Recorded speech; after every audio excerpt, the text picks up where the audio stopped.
What is going on, guys? Welcome back to episode 3 of the Virtually Unstoppable Podcast. There we go. That's that done properly now. So this is the website. I have an ultra-wide monitor, so not exactly the best format to showcase this on, because obviously my screen stretches are way more further than yours. However, I am quite happy with it. This stuff on here, there's a blog I've been trying to write to daily. That's been taking up a lot of time, actually. I need to figure out a better way of doing that.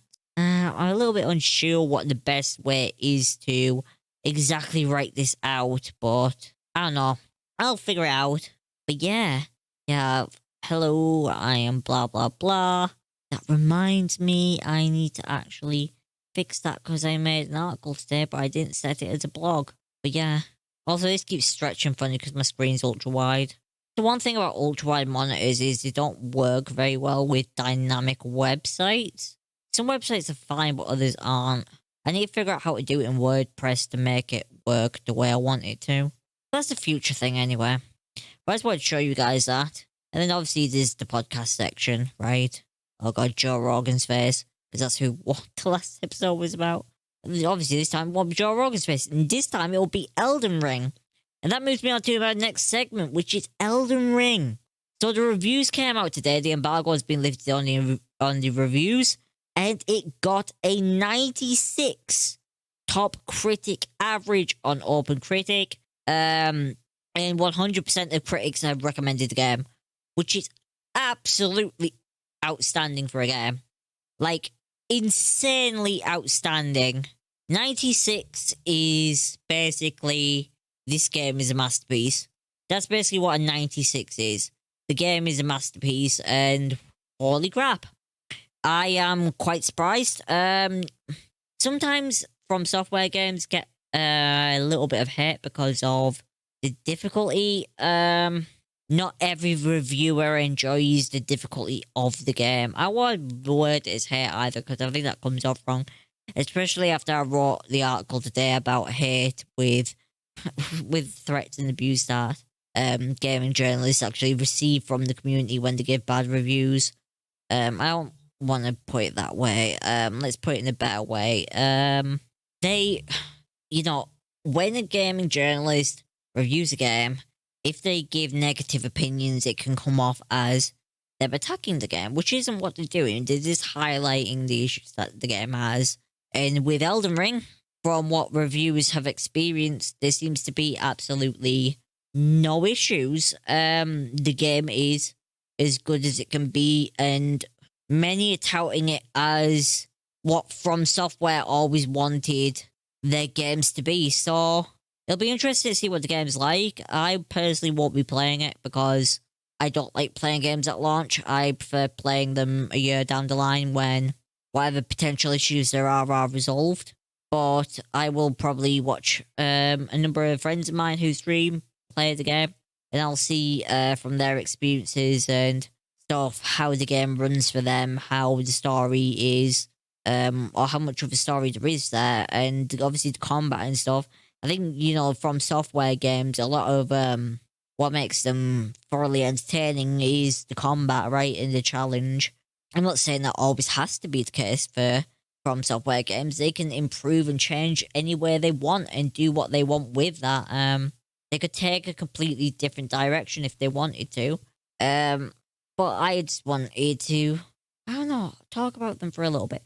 We do actually have a trailer from them later on, which we're going to watch. It is the launch trailer. But there's a tweet from them on Twitter, and it comes from Kateo, who is, I think, the lead director. I think that's who they are. Wait, let me check. KO, promotion, marketing, production at From Software, Sony, PlayStation, Bloodborne, Sekiro died twice, Elden Ring. They're already promotion. I don't know why someone says that they were the lead on this then, if they're only promotion. Weird. But anyway, they say thank you so much to all who have kept Elden Ring in the discussion and helped to boost the excitement in your own unique ways. I think that's very much the From Software community in general. They always support the games and always try to back them as much as possible and make people aware that they're coming out, right? Even mods and stuff in the community that are being created, the community always backs and supports and gets awareness out there. The development team couldn't have pulled through without the motivation you provided. Thank you. So I think that's just a nice little message from, the Elden Ring team there. Just to say thank you for the support and that it's helped them. And I hope it has. I've never heard anything bad about From Software with the way their employees are treated or anything. We don't know what it's like behind the scenes, obviously, but I'm hope that, our words and stuff and our encouragement and everything has been of comfort to them and that it has helped them along the way and that they've had an enjoyable time making the game. That it hasn't been overwhelming or stressful. I think today with reviews dropping and stuff, I think that will be a massive weight off their shoulders. And I think a lot of them will be happy and celebrating that it's got such praise from, the reviewing community of journalists and stuff. And then obviously on Friday, we have people playing it. And then that's when we start getting the user reviews as well. And I think if both of them tie together hand in hand, then the development team's going to have a lot to celebrate over the weekend, right? And I hope they have a long weekend to get some time off and that they can just relish the moment because this could really be a potentially impressive and iconic game. Oh, God, what is it with cookie choices? What is this? It's what I hate about Bloomberg. What I hate about a lot of articles, to be honest. Let me fix this real fast. So, I want to teach you guys something. If articles are doing this, before the URL type archive.is/, then hit enter. When you do this, you'll be taken to this page. Either it'll already be archived like this one is, or you have to archive it yourself. If you archive it yourself, it takes a few minutes, but if it's archived like this, boom, paywall gone. No more issues. Activision is to delay next year's planned Call of Duty game. This comes from Jason Schreier, who works for Bloomberg, a notable games journalist who's worked for many publications, including Kotaku. So, yeah, 2023 is going to be the first year that Activision Blizzard hasn't launched a COD title. Something that they have, managed to do consistently over, 2 decades? 2 decades, they managed to release a COD title every single year. And this will be the first year that they aren't doing that, which is interesting. I think there's a lot of internal problems there. We all know that there's a lot of internal problems at Activision Blizzard. But at the same time, I think these problems have gone a bit further along than what you would think they would normally do, right? At least in terms of where we thought the COD teams were. Apparently, there are a lot of issues at Treyarch. One of the things to note is that Vanguard didn't do as well as they expected. Although that could be an awful lot down to the fact that things aren't out that should be out. The pro players haven't even played the game, I don't think. I could be wrong about that. Don't quote me on that. I haven't checked, but the last time I heard anything from the pro scene on Call of Duty was that they couldn't play any scrims or anything because they weren't allowed to. Or they couldn't organise their own tournaments. And that all the stuff for the esports side wasn't organised. It was like they can't do their own things because the developers are stopping them. And, the COD Esports League is stopping them. So they can't practice or play or anything. So it's like, what are they meant to do? Just play Warzone tourneys? Not exactly the same thing, especially for team players, right? Sure, it's alright if you're doing a one-off tournament and you just think, I'll throw my hat in the ring for some fun, or I fancy doing some solo tournaments and everything. But it's a lot of a different perspective when, you're meant to be playing is one of the top esports teams and you can't play together, you can't play against the other teams, right? So yeah, it won't be out next year, it'll be 2024. And that means that the whole development cycle of Call of Duty has been skewed, right? Because they're released annually. That means that the 2024 game, which I don't know which studio was make that, Sledgehammer, is it? Does it go, I think it goes Infinity Ward, Treyarch, Sledgehammer? I might be wrong about that though. I don't know if Sledgehammer is still making games for them. But if that's the order, whatever the order is, it's basically what was meant to be Treyarch next year is now 2024. And whatever 2024 was meant to be is now going to be pushed to 2025. So that could either be a very good thing because it'll give the other games developers and teams more time to produce Call of Duty because they'll have had an extra year instead. Or it could be a bad thing because we don't know what the state of those games are as well. So, with regards to that, it could be dodgy all the way around. Moving on to an article from Video Game Chronicle. And this one is interesting too. What is it with okay this, okay that? I don't care about your notifications. Exclusive. 2K has secured the LEGO license for a range of sports games. I have no idea what it's going to look like. But basically, Visual Concepts and UK-based Sumo Digital are working on the first games in a new partnership. They're going to be sports games. This looks like a LEGO football game. LEGO is partnering with 2K for a new line of LEGO sports games, VGC understands. The publisher has signed a new multi-game partnership with LEGO. People with knowledge of its plans told us as the construction toy firm looks to broaden its games output beyond the expiration of its exclusivity deal with Warner Brothers PT Games. 2K's LEGO sports line will kick off with a football soccer game developed by Sumo Digital, VGC understands. This will be followed by an open world LEGO racing game currently in development at WWE 2K22 studio Visual Concepts. I am not as excited about the football game as I am about an open world LEGO car racing game. That has the potential to be absolutely epic. At least in my opinion, it has the potential to be epic. LEGO racing game could be really awesome depending on how they do it. But yeah, it's interesting that they went to 2K for this. I don't know how I feel about that because 2K are very hit or miss on whether they produce something amazing or whether they produce something awful. Anyone who's a fan of the WWE series, who has played from the 2000s, will know that there is some good WWE games and then there's some really awful games. So it'll be interesting to see how they do with this. Also, them having more games with these studios, I'm hoping that they're hiring more people for this, because when you have issues with games already that these studios are developing, right, then it makes you wonder what additional pressure of having other games under the umbrella is going to do. Will that mean they'll take time off from the other games and focus on this game fully? Or does that mean that they are going to be splitting staff up and trying to manage and juggle more things than they can? So I am really, really hoping that that is not the case and that they're going to hire all new staff for these projects, because, oh, that would be awful. Short one next, and this comes from Twitter, and this is from Bethesda. Bethesda, PC players, attention! Which is usually a scary sound from Bethesda. You never know what that's going to mean when you have attention Bethesda, right? But they're retiring their launcher, the Bethesda launcher, and moving all of their games to Steam.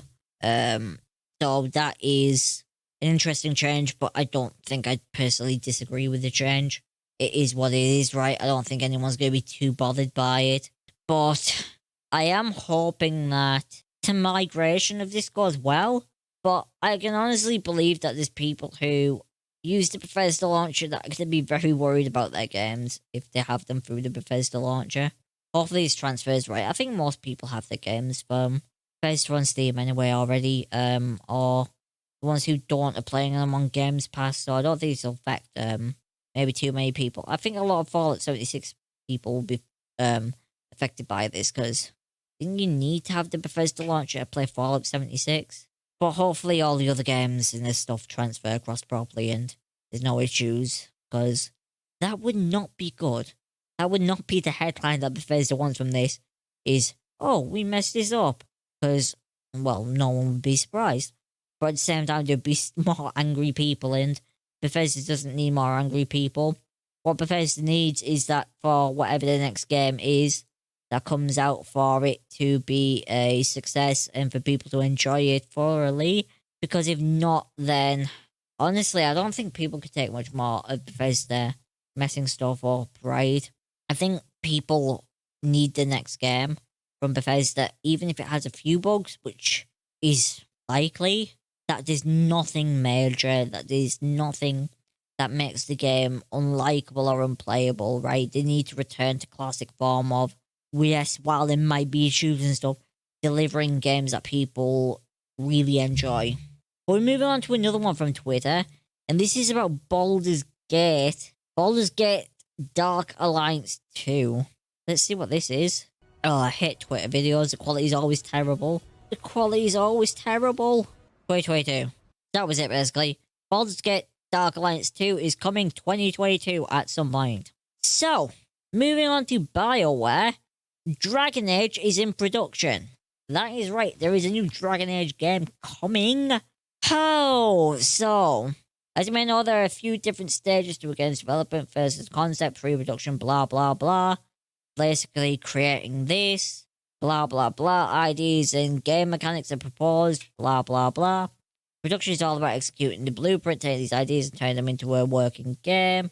Yes, yes. For the next Dragon Age, we are right in the middle of production, which is a great feeling. Our blueprint was completed last year, so we're now focused on building our vision, creating amazing environments, deep characters, strong gameplay, impactful writing, emotional cinematics, and much more. The blueprint for the game is well understood, and the team is focused. So there is a new Dragon Age game coming, no idea what it's about. They are obviously keeping it under wraps because they're in the middle of production. But that is exciting news. However, I really think that for BioWare, honestly, for BioWare, if they mess this up, if they mess up this game, Dragon Age is done, right? If they mess this up, Dragon Age is dead. Completely, utterly dead. But also, I think BioWare, as the great storytellers that they are, that'll be it. I don't think fans will have anything left for them after that. I think if they butcher Dragon Age after Anthem, there really won't be anything. Yes, Mass Effect Legendary Edition was good, but that was a remake, right? It was a remaster of the original. Remastered audio, remastered gameplay. Although the gameplay was original, but the environments and stuff and the way the effects look and everything was upgraded to a more better standard, and they did a good job on that. But this is an entirely new game, and I think if there's issues with this, that really will be the point where people will be saying, this is it for BioWare. I have no more patience. I'm not going to play another one of their games. I think that's the point where we're at with BioWare now. They need to deliver on Dragon Age, or whatever the next game that comes out first is. If it is Dragon Age, they really, really need to deliver on it, and I hope they do, because, I don't know. A lot of the original people have gone now, right? I don't know who's left, who's original. I haven't looked into it. I haven't cared to look into it after Anthem, frankly. But hopefully they get this right, but if they don't, it will be bad. So, is there any information about this? Blah, blah, blah. Blah, blah, blah. Not really. On other fronts, Star Wars The Old Republic team led by Keith Koenig recently celebrated 10 years. Legacy of the Sith is the latest expansion. Team has stopped with just launching expansion. It is already focused on more updates, continue celebration all year long. So, Mass Effect team led by Mike Gamble is made of a team of veteran developers, blah, blah, blah. And they're prototyping new ideas, apparently. But apart from that, there's not really anything else. So apparently later in the year, we'll hear more about the project. So good luck to them, and hopefully we have something more and they don't mess it up. Please don't mess it up. I want to be excited for a BioWare game, but I'm not going to let myself do that for a long time. At least not until I see one that's fully produced in a way that makes me feel like I can be excited for the next one. So this one comes from Xbox, and this is news. Dragon Ball Z Fighter is coming to PC Games Pass. It'll be available to play on February 24th. And I haven't played a Dragon Ball Z game in a long time. I didn't get it when it was it's a 2D fighting game? I didn't know it was 2D. I thought it was 3D. I thought it was like 2.5 3D, right? Like, doesn't it like have cinematics and stuff? I think it's like side-to-side fighter, but isn't it like, yeah, it's like cinematics and stuff where you do specials.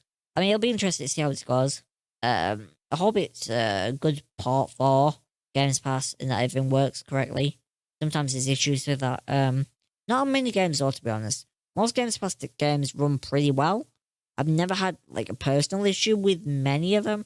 I think there was only one game, which was Phoenix Point. I think it was Phoenix Point that had problems with crashing and not saving. But apart from that game, I haven't actually had any problems with games.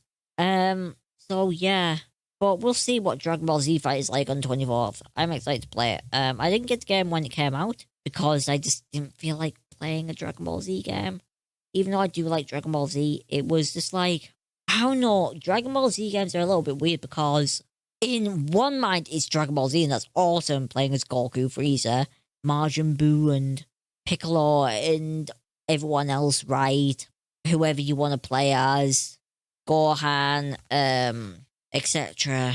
But also at the same time, you have the aspect of, yes, whilst I like Dragon Ball Z, there's other fighting games that are better. Mortal Kombat, Tekken, them two are very strong contenders. Dead or Alive is a very, very strong 2D fighting game, right? So, I don't know. We'll just have to see where it goes.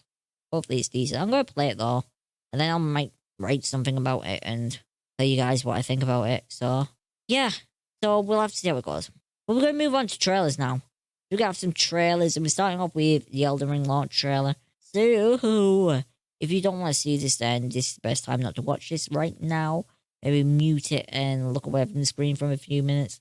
If you're listening to this, then you really won't miss much. But, yeah. Let's start with that, shall we? Make liar, be it a lord, be it a god. He failed to become aught at all. Ye will be forsaken. A mounting of... 1 second. There we go. Oh! Oh, this is pretty. This is like Sekiro and Dark Souls had the baby. Yeah, this is like Sekiro and Dark Souls had the baby.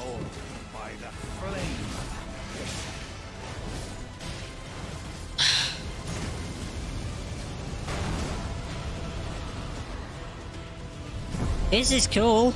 Champions, welcome. A celebration of war. Damn. I see they've put that Sekiro effort to good use with improving graphics. I like it. I pray that the guidance of grace abandons you. Why accept the burden of their grace, or be fooled by the dogmatic ramblings of the fingers? Rise This is interesting. against the Earth tree. Never met someone with a taste for born of Oh, wow. We'd make good mates, I reckon. I bid Is it? travel the path of the Lord. And once all is done, Is it as pretty as this though, we shall Corner? see each other once more. Like, does the game actually look as pretty as this? Forth.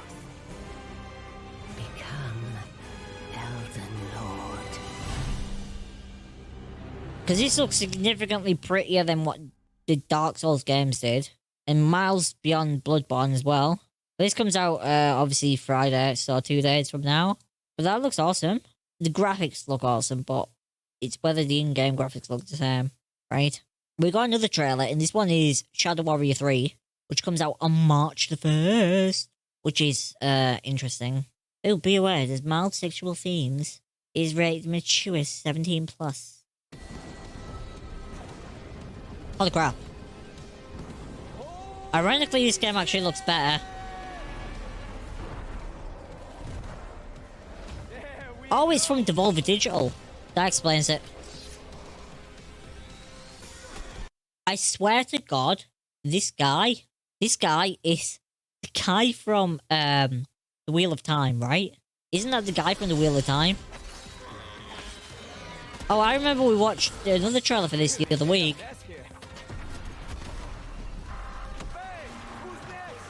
This looks cool though. I actually like to play this. It's like some sort of weird, If killing you guys is wrong, gory version of... I don't know. Some of the gameplay reminds me of, like, Hanzo from Overwatch. screw you. So pumped up. Like... It looks good, though. This just looks like, sort of a Doomy type game, right? Where you just go massacre a bunch of stuff. I am having a blast. Eat this. Unstoppable, baby. Yeah. Yeah, definitely.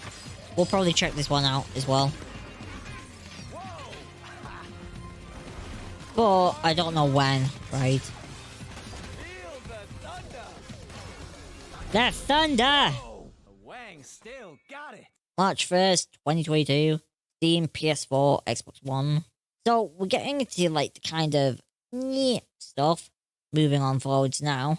But we'll get into that. We get a fan-made game apparently from some people who really, really enjoy Resident Evil. So let's watch this one. I have no idea what to expect of this. It's something fan-made, so whatever that means. Also, Connor, how was your day? How are you?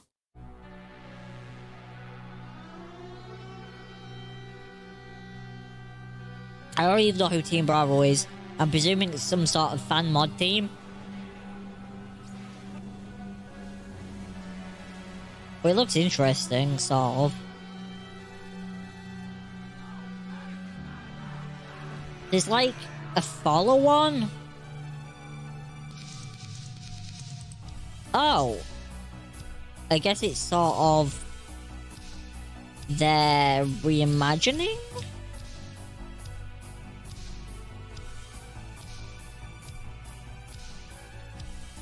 Is this a combination of games? This looks like it might be a combination of games.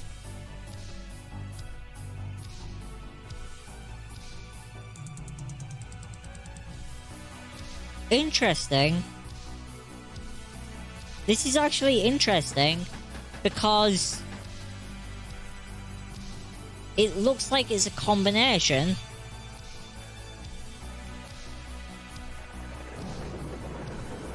If I remember right, in the old ones, you couldn't walk around side to side, right? That was only in certain games. Like, I know the very old ones, you were limited in the way you could walk. Like, you could only walk down corridors with very 2.5D camera angles. But there's, like, first-person stuff in this. So if they, like, cobble together multiple games, does it actually say here? Team Bravo, Lord, blah, blah, blah. That traces the events of July 98. Surrounding the Arklay Mountains, you can play several iconic characters in original scenarios. Oh, such as, and try to discover the many secrets that hide the Spencer Mansion. That's interesting. I don't remember the games looking like that. I'm gonna have to look into this one afterwards. Interesting. But we got the final 3 trailers, they're all pretty short. Although one of them I think you'll enjoy. Let's do that one first, actually. The one I think Connor will enjoy. It's Here, Connor. A game that you've played. Well, a game series that you've played. House Flipper 2. Announcement trailer. Building for dummies. Building for Connor. Building for dummies. Hi, I just got back from my trip. I know you're supposed to start working on my house today, but before you come If the game looks like this is a significant improvement pick up a radiator, from the original. my now ex-boyfriend stole mine. I don't remember the original looking like this. But this is only the announcement trailer though, so this could just be cinematics. The actual gameplay might look a lot worse.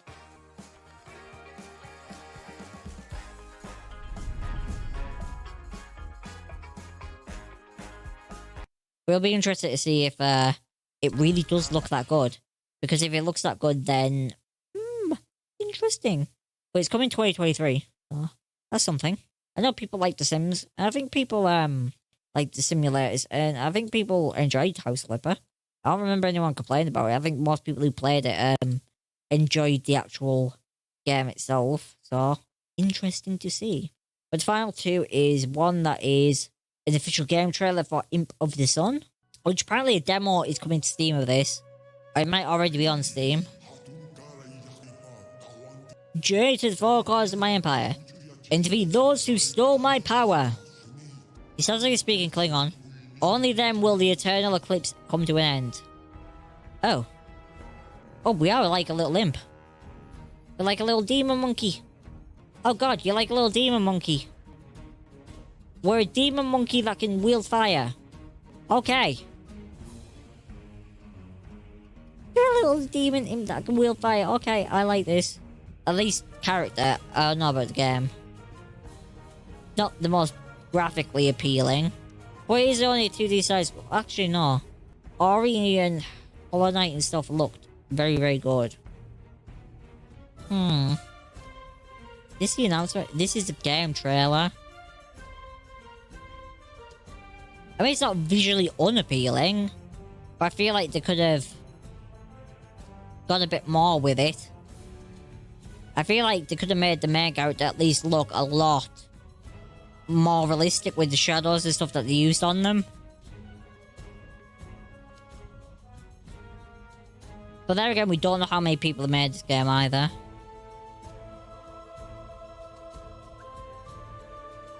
But it looks like a lot of fun. If you're into these kind of games. That is your purpose, Imp.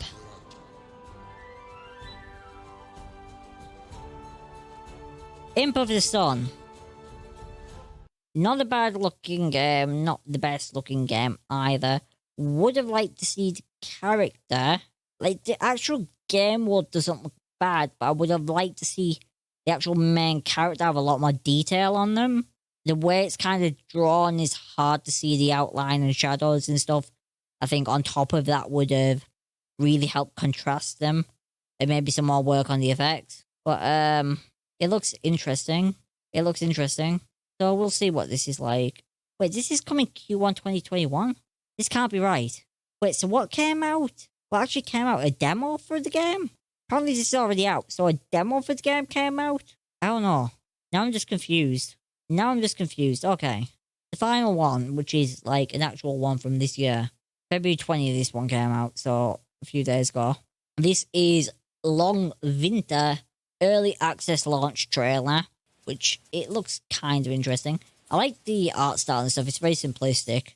That's one good thing. I think like simplistic art styles like this work for a variety of games because you can contrast things well and they're not too resource intensive but can still look visually appealing, right? But I have no idea what this game's about. It seems to be like some sort of building game, right? But there is fighting as well. Alone or with friends? It's like a building game. I mean, it could be a fun game with friends.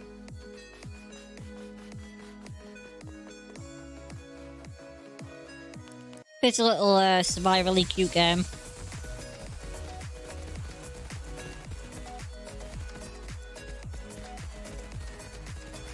I think what makes this different is, like, it's not swordy. It's, like, shooty. So I think people might enjoy this a little bit more than if it was, like, a more medieval setting. So that's Long Winter. And that comes early access February 24th. Which is tomorrow. That comes out tomorrow on Steam, early access. I don't know, might check it out. This looks kind of cool, though. I at least like the fact that they didn't make it so it is, you know, a medieval type game like Minecraft or anything like that. They actually made it like a shooty game. It reminds me of, what was that kind of terrible game that was basically the mobile version of PUBG? It looks like that, but like actually fun. I can't remember what it was, but there was a game. I can't remember the name of it. But it was like the mobile version of PUBG, but that was kind of awful, right? But this actually looks like it's something that's fun, that you can enjoy. But that's kind of like the end of it. We've covered pretty much everything. This was a short one again.